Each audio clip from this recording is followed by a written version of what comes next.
Hey guys, today I'm going to show you the method that I use in Canva that makes these cute but tricky mock-ups super easy to use. If you're anything like me, you tend to stay away from using these mock-ups that have maybe a necklace or hair in the way of your artwork, but you don't have to avoid them any longer. I have an easy way to do this. You're not going to have to erase part of your design anymore. Up here, I got this graphic from Canva Pro.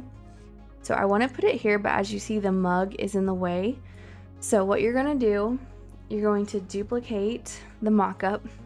I'm going to delete that artwork. Click on it, make sure it's selected, and go over here to edit image. Go to the background remover and then press erase and increase your brush size. You're going to be getting rid of everything except the object that is in the way. So once you get it pretty close, you're going to zoom in and decrease your brush size so that you can refine this selection. I'm going to speed this up so you don't have to watch me, but you just have to be meticulous on what you're erasing.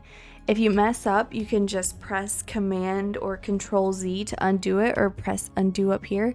You can also go to the restore button to restore part of it. Okay, once I get it exactly how I want it, I'm going to press done, and then down here at the bottom press apply and zoom back out. Now, if this was not a full screen, like for instance right here, you see how this mock-up is only a partial screen, you would just press copy and you would be able to paste it on top of this. But since it's a full screen, it's not gonna work that way. It's gonna make me download it. So I'm gonna go to share, download it as a transparent file onto my computer, which I've already done. Go over here to uploads and I'm gonna upload it right there. It's the size of my canvas, so I'm gonna pull it to the corner and then pull it all the way to the other corner, and there it is. It's right there on top. So now every time I put my artwork, it's going to be behind the mug. Now you can crop it so that it's not in the way when you're trying to move your artwork. Crop it. You can even lock it into place up here in the top right so that it won't move. And now when you just keep it like that, and when you bring your new artwork in, you can put it in here, and then you can go to position backward and it will go right behind whatever you have put on top of it. So down here we have an example with the hair. Same thing.